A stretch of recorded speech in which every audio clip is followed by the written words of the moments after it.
We live in interesting times. For the headlines. At least 12 people die and dozens are injured when a passenger plane carrying 100 people crashes shortly after takeoff from Kazakhstan's largest city and slams into a house.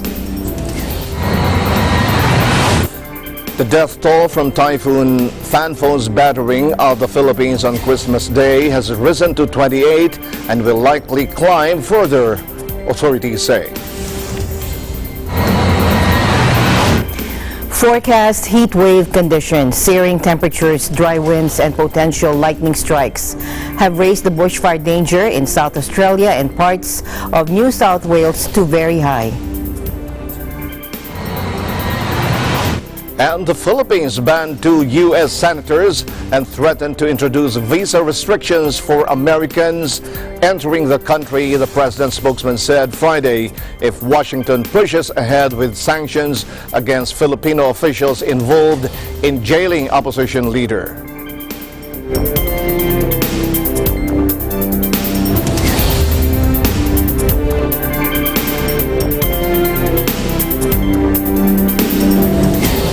I'm Alma Angeles, wherever you're watching from around the world. Thank you very much for joining us. We welcome our viewers here in the Philippines and around the world. Good evening, everyone. I'm Sam Cepeda. And now to the news.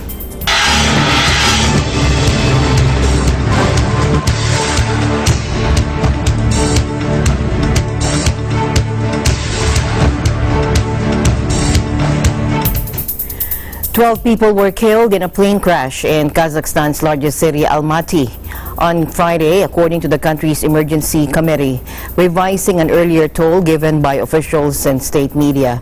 The emergencies committee released a list of 12 people who died in the crash of the Beck Air passenger plane shortly after takeoff. According to the list, 8 of the victims died at the scene of the disaster, 2 while receiving medical attention at the airport, and 2 in hospital. The birth dates of the dead ranged from 1940 to 1986. Almaty's airport said Beck Air flight Z9-2100 was carrying 93 passengers and 5 crew. A full list of the passengers published by Kazakhstan's Interior Ministry included 5 children and 3 infants. The airport said the plane lost height at 0722 local time before striking a concrete barrier and crashing into a 2-story building. There was no fire upon impact. Maral Airman, one of the survivors, said the plane was shaking during takeoff. Tengri News website reports, and she said it first felt as if the plane had landed, but in fact, we hit something. There wasn't much chaos on board, she said. She added there were no screaming. Ms. Ehrman said the crew opened the exit for passengers to get out of the aircraft. She added that she later saw the plane had split in half. Footage has emerged of rescuers working at the scene, and in it, a woman can be heard calling for an ambulance, and the cockpit of the plane is seen wedged into the side of the building. Beck Air canceled all its flights soon after the crash.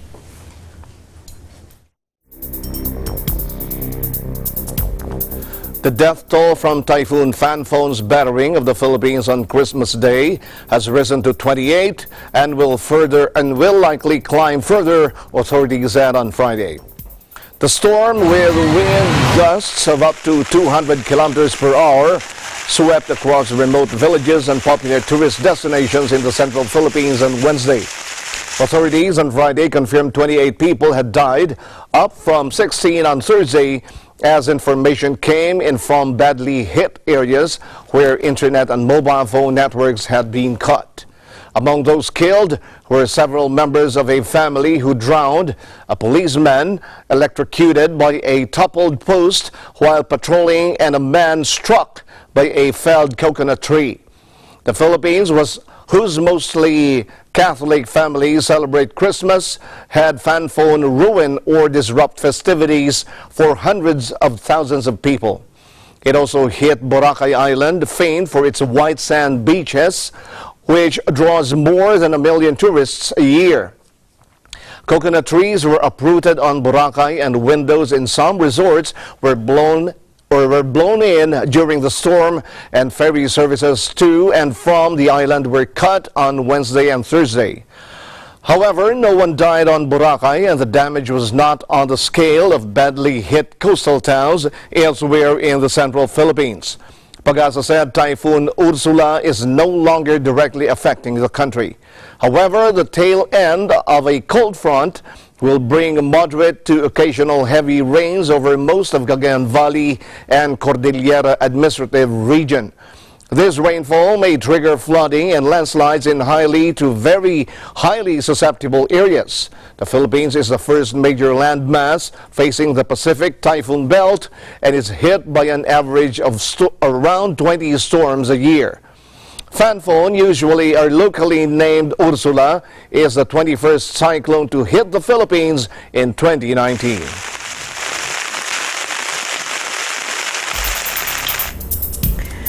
An earthquake struck Iran on Friday, less than 50 kilometers from the country's only nuclear power plant, according to monitors. Now, there were no immediate reports of any damage. The U.S. Geological Survey said the 5.1 magnitude quake struck 44 kilometers from the southwestern city of Borazjan and at a depth of 38 kilometers. Its reported epicenter is 45 kilometers east of the Bushehr nuclear power plant on the southwest Gulf Coast. The Iranian Seismological Center said in a preliminary report on its website that the strength of the quake was 4.9 magnitude and that its depth was 10 kilometers. The quake jolted villages near Kalami City, semi-official news agency ISNA said, adding there were no immediate reports of any damage. The Bushehr plant, which produces 1,000 megawatts of power, was built by Russia after being delayed for years and officially handed over in September of 2013. In 2016, Russian and Iranian firms began building 2 additional 1,000 megawatt reactors at Bushehr. Their construction was expected to take 10 years. Iran's Gulf Arab neighbors have often raised concerns about the reliability of the existing Bushehr facility and the risk of radioactive leaks in case of a major earthquake. The Islamic Republic is seeking to reduce its reliance on oil and gas, with 20 nuclear facilities planned over the coming years.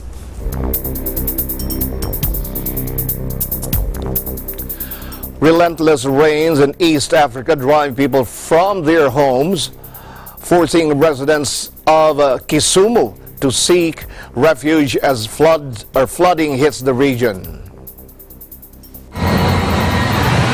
This is our clinic, and the water started at around 5 a.m. So it has destroyed all of the medicines that were there, the syringes, all the drugs, everything.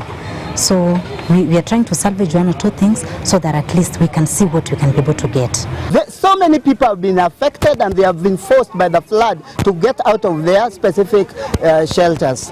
And what our worry is, as it continues to rain following the weather as we are seeing, we expect that much will still is going to be happen. 2 months of relentless rains have submerged the villages and farms and sent rivers of mud crashing into houses across East Africa, with at least 265 killed, as meteorologists warn of more to come. The extreme downpours have affected close to 2 million people and washed away tens of thousands of livestock in Kenya, Somalia, Burundi, Tanzania, South Sudan, Uganda, Djibouti, and Ethiopia. Kenya has been hard hit with 132 killed and 17,000 displaced. Schools, roads, and health centers flooded and water systems clogged across the country.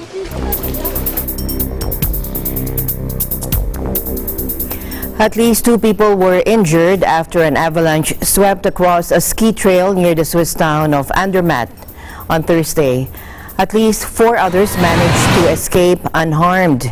Here's the site showing the aftermath of the avalanche, with rescuers, helicopters, and snow slides deployed on the site to search for people who could be trapped under the snow. Police later said no other victims were involved in the incident. The 2 injured people were flown to nearby hospitals. The Uri Canton Police will investigate how the avalanche came down. The slope will remain closed on December 27th local time.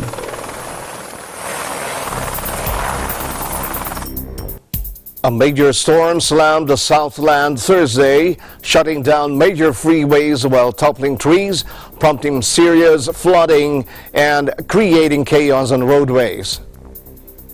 Scattered light rain and showers fell in the Los Angeles area by late Christmas afternoon, but the brunt of the storm hit about 9 p.m. Wednesday and was expected to continue through early afternoon Thursday.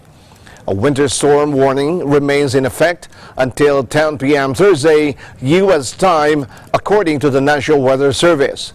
The California Highway Patrol said the 5 freeway through the Grapevine and the 15 freeway through the Cajon Pass were shut down in both directions after the heavy snow left multiple vehicles trapped. No estimate was available for when the interstate might reopen. The storm brought not only snow but strong winds, heavy rain, and cold temperatures.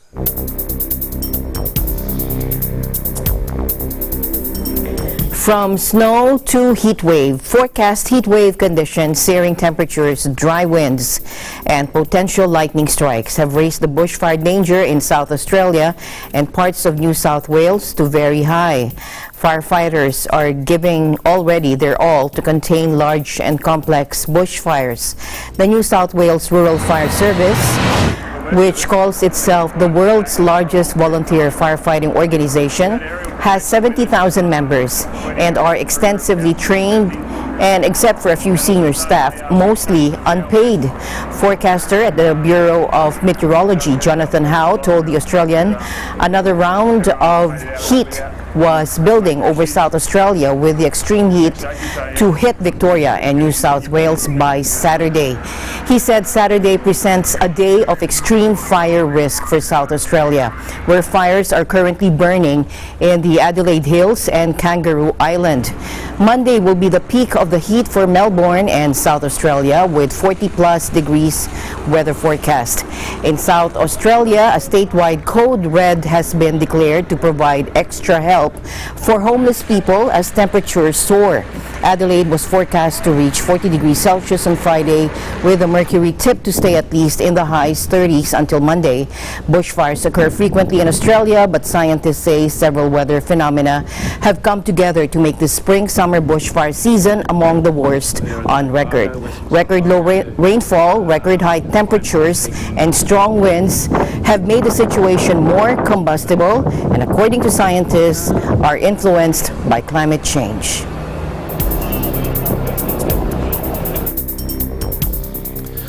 Japan will send a military vessel and 2 patrol planes to help protect waterways in the Middle East, but will not join a U.S.-led coalition in the region, the government said Friday. Middle East tensions have soared since early this year, when Iran was accused of attaching mines to several tankers of Saudi Arabia and the United Arab Emirates, and then attacking or seizing others near the crucial Strait of Hormuz. The United States formed a naval coalition to protect vessels in the region, which is critical to global oil supplies.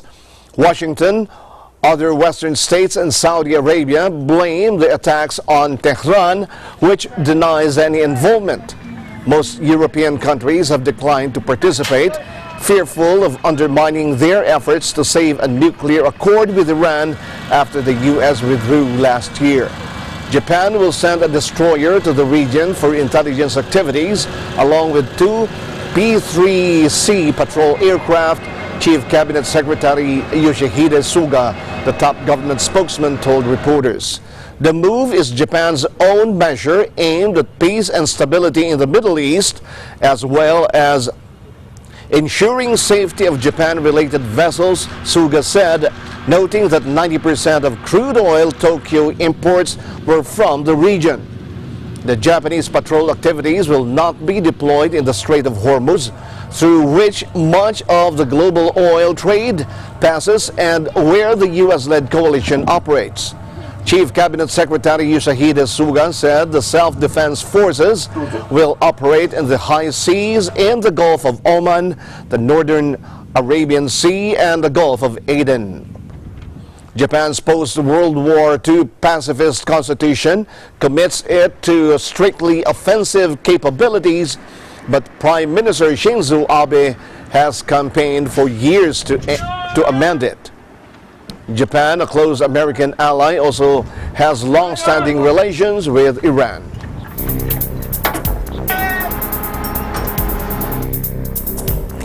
The Philippines banned 2 U.S. senators and threatened to introduce visa restrictions for Americans entering the country. The president's spokesman said if Washington pushes ahead with sanctions against Filipino officials involved in jailing opposition leader Senator Leila de Lima.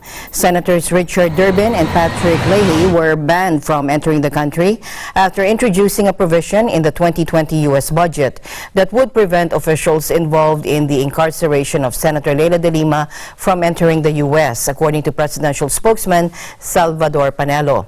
De Lima has been imprisoned since February 2017 over a drug charge. If they will enforce this provision in the U.S. budget, then we will be compelled to require all Americans entering into this country to secure a visa before they can be allowed entry, according to Secretary Salvador Panelo on Friday. American tourists who can enter visa-free for up to 30 days account for more than a tenth of arrivals, according to the Philippine Tourism Department.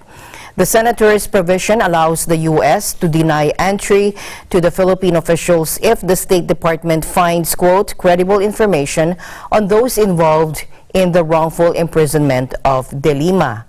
Secretary Panelo said we will not sit idly if they continue to interfere with our processes as a sovereign nation. On Wednesday, several thousand baton-wielding volunteers from a Hindu hardliner group, of which Modi is a lifelong member, held a rally in the southern city of Hyderabad in a show of support for the government. Watch this.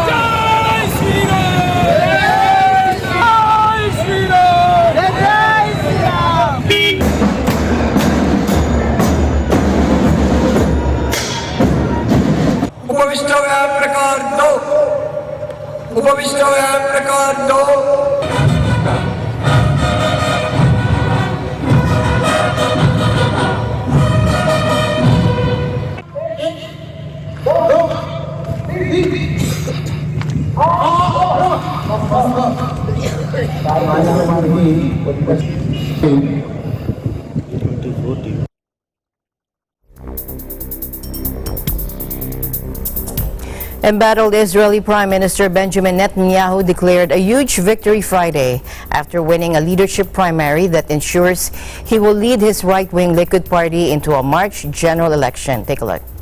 Israel's longest-serving premier, who faces a corruption indictment and a third general election in 12 months, was expected to beat rival Gideon Sa'ar, but the convincing margin of victory strengthened his position in the party he has dominated for 20 years. With all votes counted, the Likud announced that Prime Minister Netanyahu had secured 72.5%, with Sa'ar winning 27.5%. Around 57,000 Likud members voted on Thursday, a little less than 50% of those eligible. Gideon Sa'ar, a former minister seen as to the right of Prime Minister Netanyahu, campaigned on the basis that the leader was no longer able to win elections after deadlock polls in April and September. Sa'ar announced his leadership challenge last month after Israel's Attorney General indicted the Prime Minister for fraud, bribery, and breach of trust. But Prime Minister Netanyahu denied the allegations, and he accused the police, prosecutors, and the media of a witch hunt.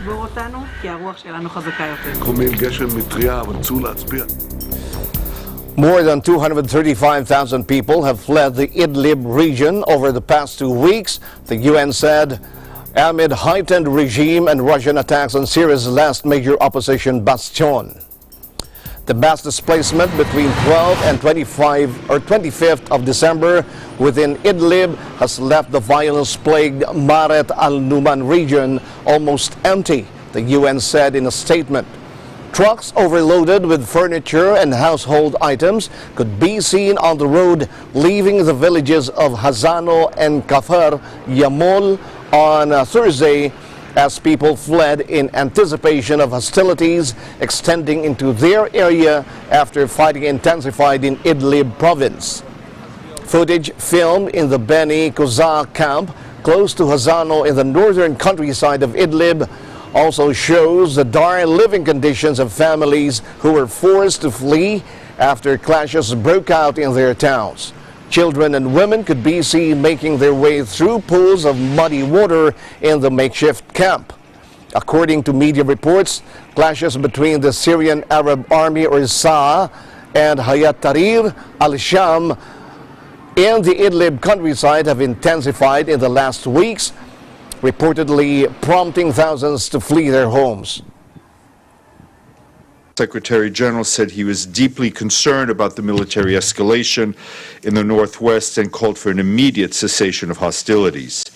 He reminded all parties of their obligations to protect civilians and ensure freedom of movement, and said that sustained, unimpeded, and safe humanitarian access to civilians, including through cross-border modality, must be guaranteed in order to allow the United Nations and its humanitarian partners to continue to carry out their critical work in northern Syria.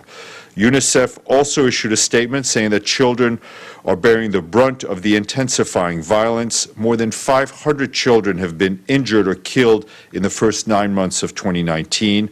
At least 65 children have been killed or injured in the month of December alone. UNICEF called on all parties to cease hostilities and put children first for once and for all. The upsurge in violence and displacement comes as temperatures around the region plummet, bringing flooding and freezing rain and pushing thousands of families to flee north. 9 years into the war, children in Syria continue to experience unspeakable violence, trauma, and distress. And those living in camps are exhausted from multiple displacements and being exposed to the cold, illness, and extreme cases, death. For months, the Syrian government and its Russian allies have pecked at Idlib, which Syrian President Assad has vowed to take back from Hayat Tahrir al-Sham, a rebel group affiliated with Al-Qaeda. A ceasefire brokered in September by Russia and Iran, both of them allies of Assad, and Turkey, the rebels' top patron, had temporarily stayed the offensive. But it fell apart amid accusations by the Syrian government that Turkey had failed to fulfill its obligations and filter out Hayat Tahrir al-Sham from among the opposition's ranks. Since December 19, when the onslaught began anew, the rebels had begun a tortuous retreat, with the government's advance into villages and towns spurring fresh waves of displaced people, many of them residents previously uprooted from other rebel-held territories since taken back by Assad with the help of Russian allies. In other news, jihadists aligned to the Islamic State group have released a video claiming to show the execution of 11 people in Restive, northeast Nigeria. The footage posted online late Thursday by ISIS-linked propaganda arm Amaq showed 11 blindfolded men being shot and stabbed by jihadists from the Islamic State West African Province, or ISWAP, at an undisclosed location. A masked man in the 1-minute video claimed the killings were in reprisal for the death of ISIS chief Abu Bakr al-Baghdadi and his spokesman. ISIS leader Baghdadi committed suicide in October to avoid capture during U.S. Special Forces raid on his hideout in the province of Idlib in northwest Syria. In recent months, ISWAP has intensified its attacks on non-Muslims, security personnel, aid staff, and setting up roadblocks on highways and conducting searches. The United Nations on Tuesday condemned the increasing practice by armed groups to set up checkpoints targeting civilians in the northeast of Nigeria. On Sunday, the jihadists also killed 6 people and abducted 5 others, including 2 aid workers, when they intercepted vehicles on a highway on the outskirts of Maiduguri, the Borno state capital.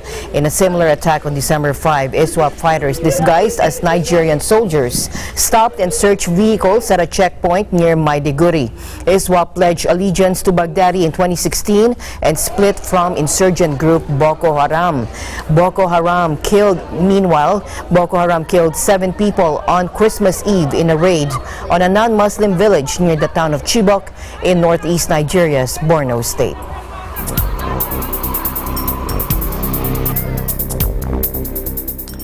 New York is famous for its street food, but the number of permits allowing vendors to set up shop on the city's sidewalks hasn't increased for over 35 years. This means many work illegally, with women the most vulnerable of all. Watch this.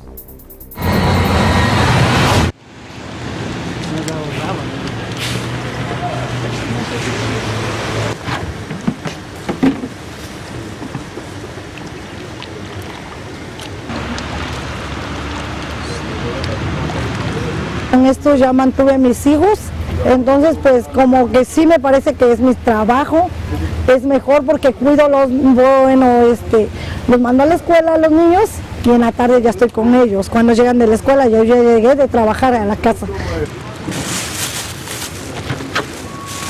¿Cuánto debe? 6.75.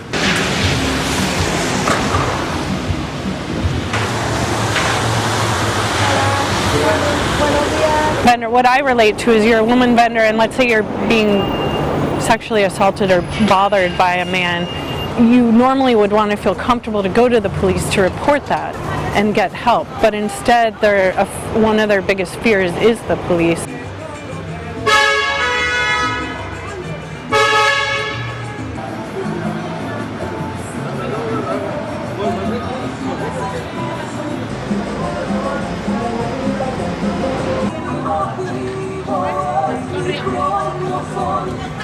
Exacto, terminar con un mercado negro, para que así todos podamos trabajar, porque a eso venimos a este país, a trabajar, a salir adelante, a mejorar la vida de nuestra familia.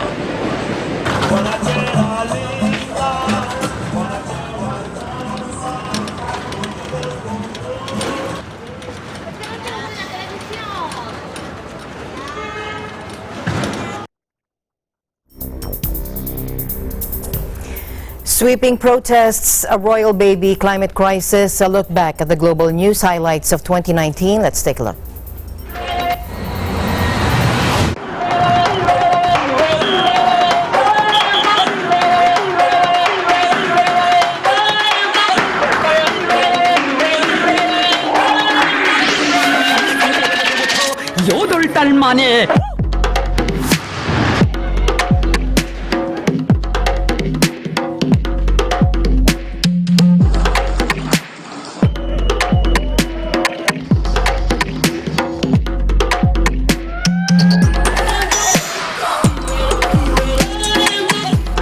This is not the New Zealand that any of us know.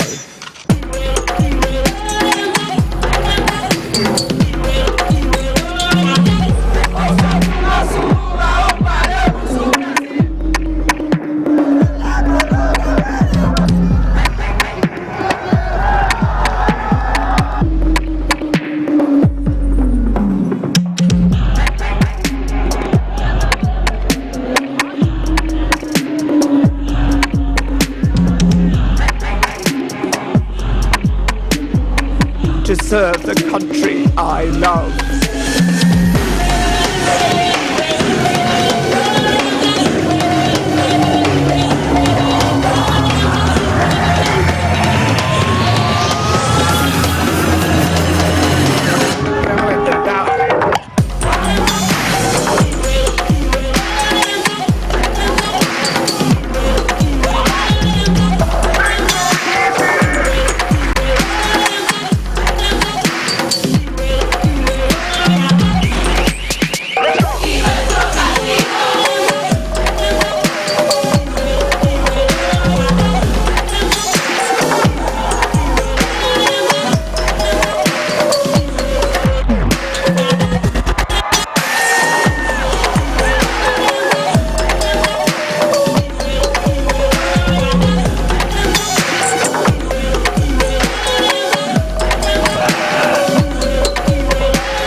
Eagle News will be right back. Stay tuned.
Landmarks, Linggo, alas 6 hanggang alas 7 ng gabi.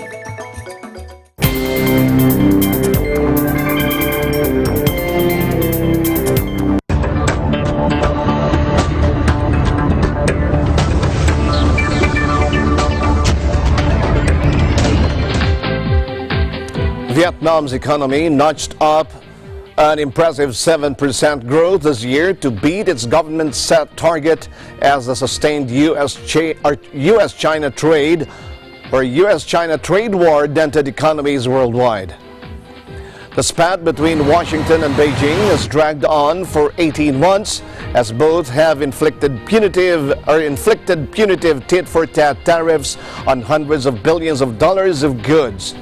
But Vietnam has seen a leap in exports to the U.S., which has prompted businesses to migrate there from China as it is viewed as a safer and cheaper manufacturing hub. Analysts have warned that short-term gains for countries like Vietnam may drop off if the ongoing row continues. Yet 2019's GDP surpassed the communist government's set target of 6.8%, hitting 7.02% according to figures released Friday by the General Statistics Office in Hanoi. The gains were impressive given the global context of slowing growth and worsening U.S.-China trade tensions, said an online statement posted by the agency. Trade turnover reached a record $517 billion this year.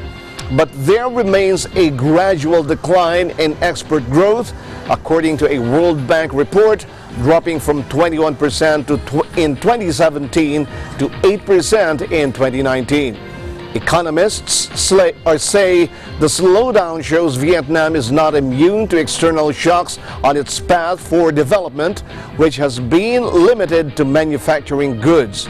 One of Asia's fastest growing economies over the past decade, Vietnam's growth has been largely driven by the exports of cheap manufactured garment and footwear goods in higher tech products like Samsung phones and Intel computer processors. Nearly 500 garment factory workers in Kandal province were prevented from rallying in front of Cambodian Prime Minister Hun Sen's home in Phnom Penh. Now, they've been rallying in front of their factory over missing wages and benefits since December 14, when their employer ceased Global Cambodia Limited shut operations. They plan to hand a petition to Mr. Hun Sen, but their convoy of 6 trucks and many motorcycles was stopped in Kandal's Mok Kampul district. Cambodian garment workers are protesting unpaid wages after bosses closed their manufacturing site without providing full payment or seniority benefits. The almost 200-strong workforce have slept on the doorstep of the manufacturing site since last week, in fear their goods and machines would be moved without receiving payment. The company has also suggested new employers will soon arrive to resume business under new ownership, although workers insist nothing has changed. Hong Kong endured a third straight day of political unrest as police and pro-democracy protesters clashed inside shopping malls. Here's more.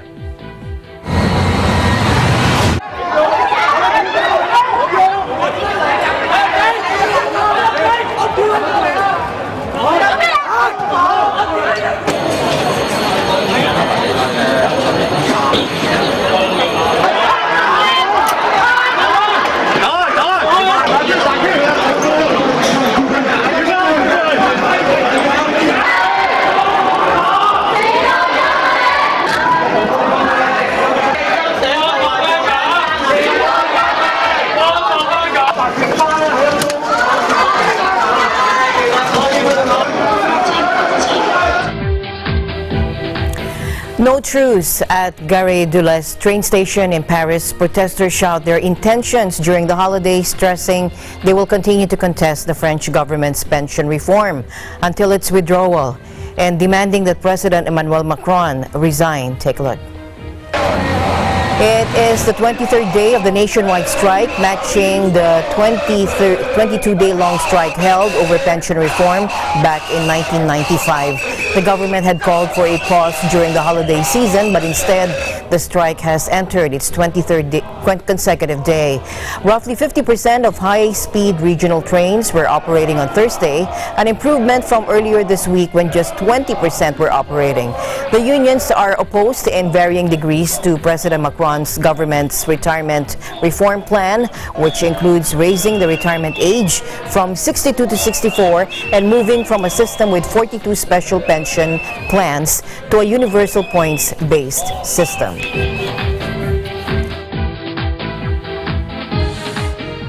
European Commission Chief Ursula von der Leyen has expressed serious concern over whether the bloc could conclude a post-Brexit trade deal with Britain within the 2020 deadline.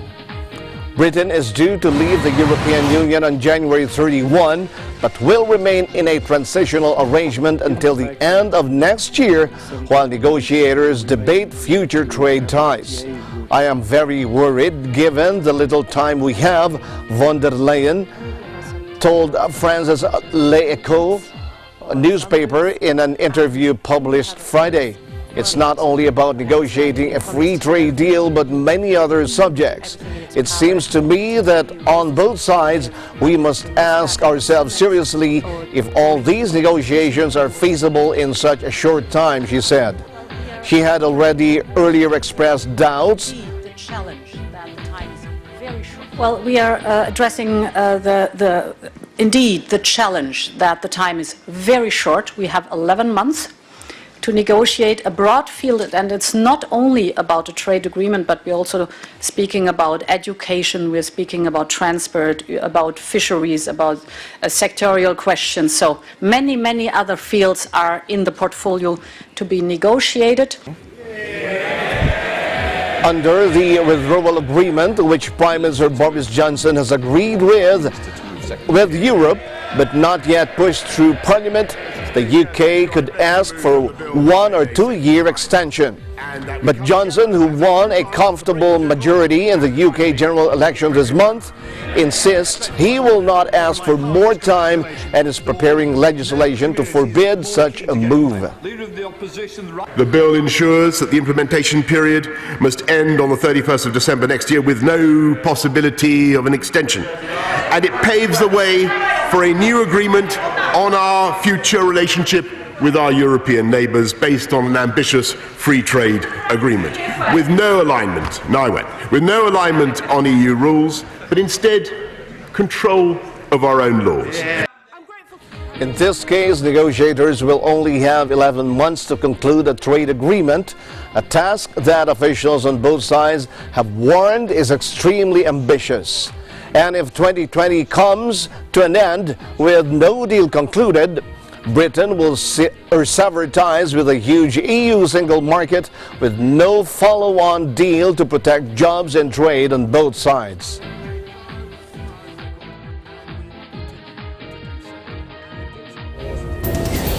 More news will be coming your way when Eagle News International returns. Tungkulin ang MT.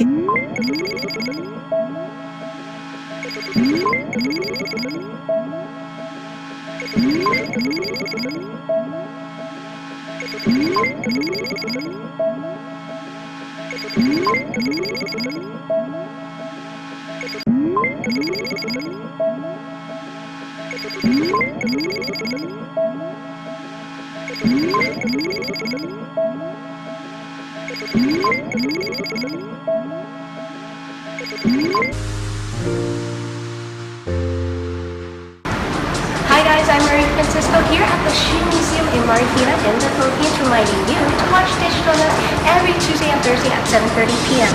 And I am 1 for 25.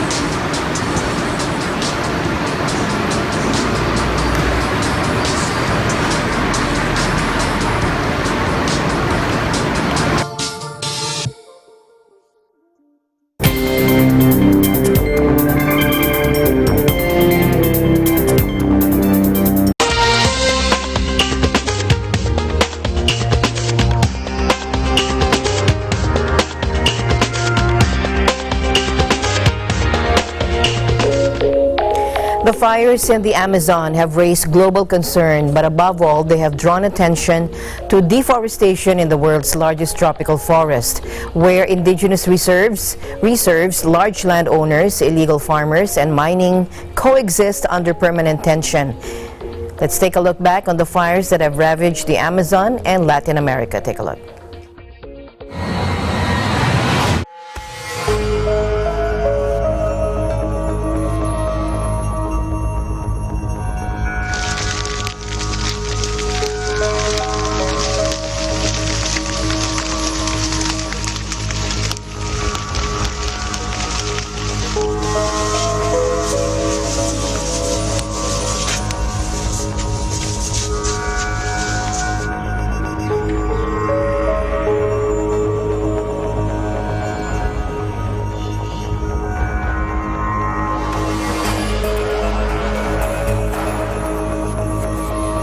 E hoje tá desmatando tudo, né?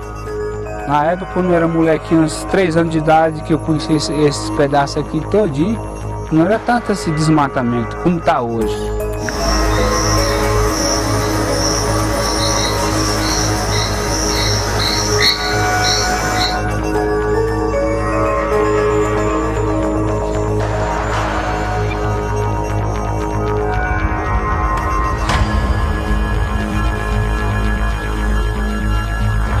Tenemos que mantener porque es el pulmón de nuestra humanidad que nos va a servir de años a más atrás todavía a los nietos, bisnietos, ¿no?, que vienen en el futuro. Entonces, si depredamos nuestro bosque, nosotros mismos nos estamos matando entre nosotros.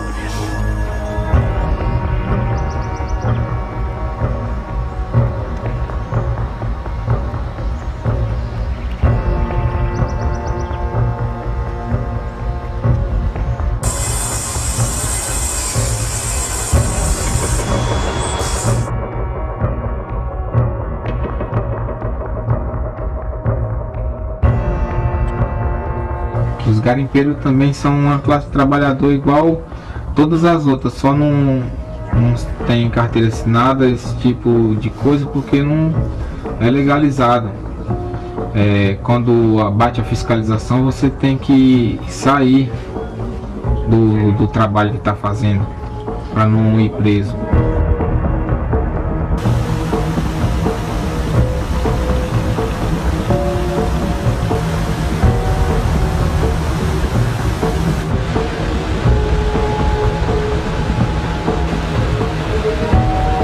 No estamos de acuerdo con la síndica y no vamos a estar de acuerdo. Todo esto nos obliga a que nosotros hagamos este tipo de trabajo. Me duele, no quisiera hacer este trabajo.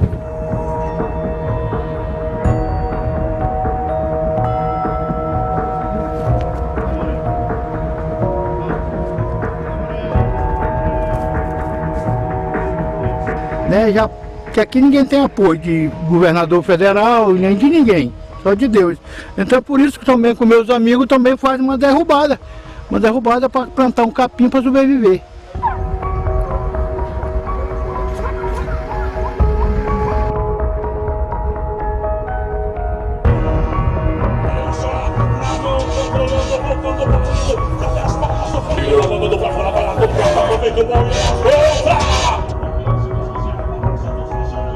O agronegócio é muito, em termos de porcentagem, é muito baixo. Tem muito para expandir aqui ainda.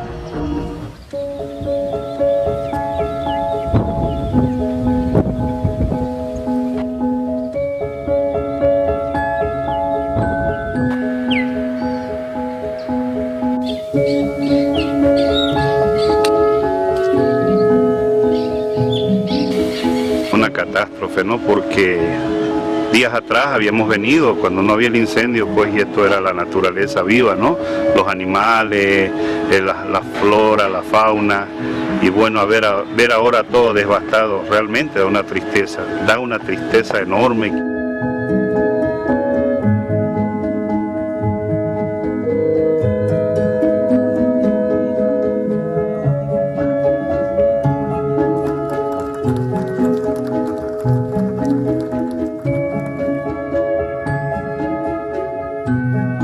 Un pacto que nos obliga, nos compromete y nos motiva a proteger nuestra Amazonía, a hacer trabajos de prevención, de mitigación, de atención cuando tenemos riesgos o cuando se presentan además incendios forestales.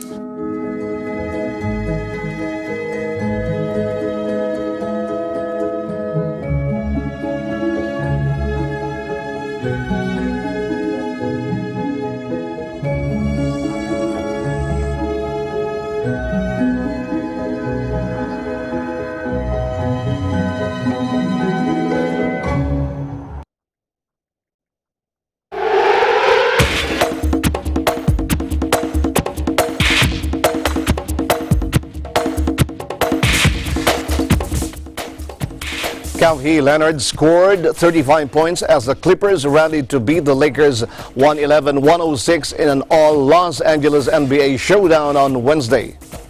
The Western Conference heavyweight clash was part of the NBA's 5-game extravaganza, which saw the Philadelphia 76ers make a statement with a 121-109 victory over the league-leading Milwaukee Bucks.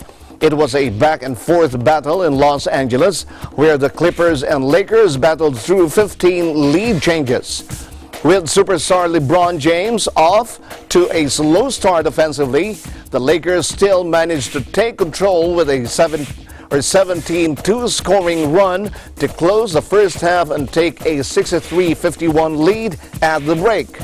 The Lakers led by as many as 15 in the third quarter before the Clippers battled back to knot the score at 86-86 going into the fourth.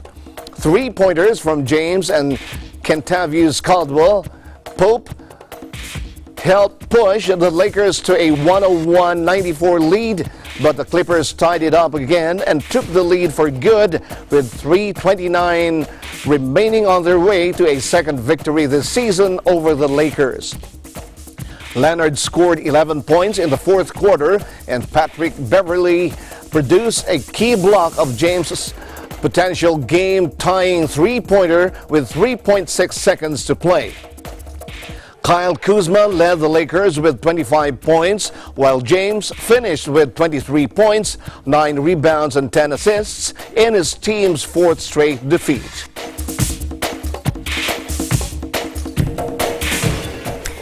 And American mixed martial artist Kenton Rampage Jackson said he was excited to face the biggest heavyweight of his career so far while speaking to the press in Tokyo on Friday ahead of his fight against Russian heavyweight legend Fedor Emelianenko. Take a look. So Fedor will be like the biggest heavyweight that I ever faced, and I think it's a great matchup. I'm looking forward to this challenge. I'm excited to come back and give like the old time Pride fans a fight to look forward to, like maybe a dream fight that could have happened back in Pride, and maybe they will remember how fun and how exciting MMA used to be, and maybe we can regain more of the old time MMA fans back in Japan, you know? Considered one of the finest fighters of all time, Emelianenko currently sits on Russia's Presidential Council on Physical Fitness, Sports, and will continue in the role after the fight, which is set to be his last as a professional. Fight is set to take place on Sunday, December 29, in an event co-hosted by Bellator and Rizin in the Japanese capital.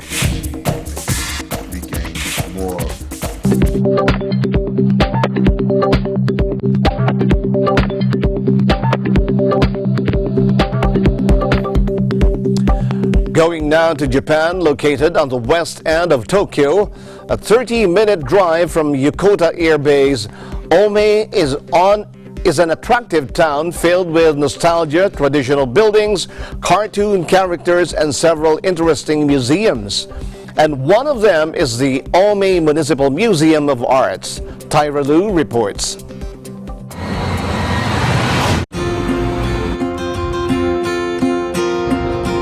Welcome to Ome City, a quaint and peaceful town in the medieval Tama region towards the western part of Tokyo. Even in this remote part of the capital, appreciation of the arts is highly encouraged. In fact, walking out of this train station, you will come across several paintings of old movies, well preserved and considered as some of the city's most famous attractions. These artworks also adorn other areas around the station. Today, as a treat to all art enthusiasts, let's check out the works of local artists displayed in the city's local museum.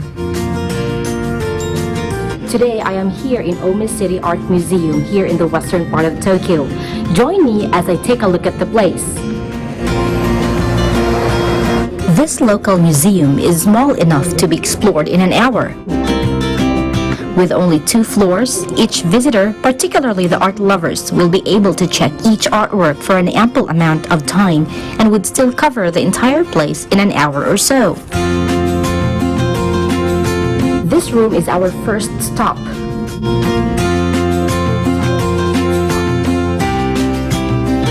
Now let's check out the second floor.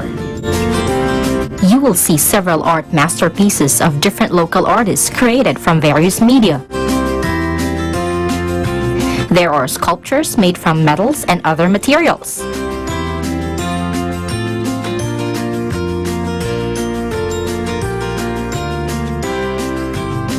These small character sculptures are made from clay. These are old newspapers and directories created into these, fascinating visitors as they walk past this area heading to the second floor. There are abstract paintings from professional artists.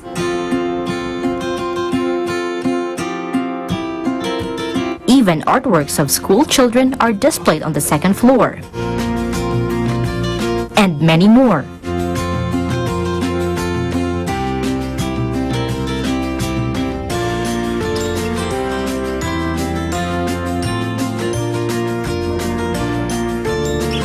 One of the famous local artists whose works are permanently displayed in the museum is Yoshitaro Kojima. His masterpieces deal mostly on the lives of the local people. The museum also holds 2 to 3 special art exhibitions every year. For an entrance fee of less than $2, you will learn so much in just an hour. One of the best areas to enjoy in the museum is its garden at the back of the building, where you will be greeted with a bird's eye view of the Tama River as you relax on these iron chairs. Right here from the Museum of Art in Ome City in West Tokyo, reporting for Eagle News International, this is Tyranel Pililu, and I am 1 with 25. Thank you, Tyra. Thank you, Tyra. Don't forget to like us on Facebook, follow us on Twitter and Tumblr. Also check out our boards and Pinterest and pictures on Instagram. I'm Sam Cepeda. Thanks for joining us. And that's the news for tonight. Join us online and here again tomorrow evening. From all of us here on Eagle News, I'm Alma Angeles and we're 1 with 25.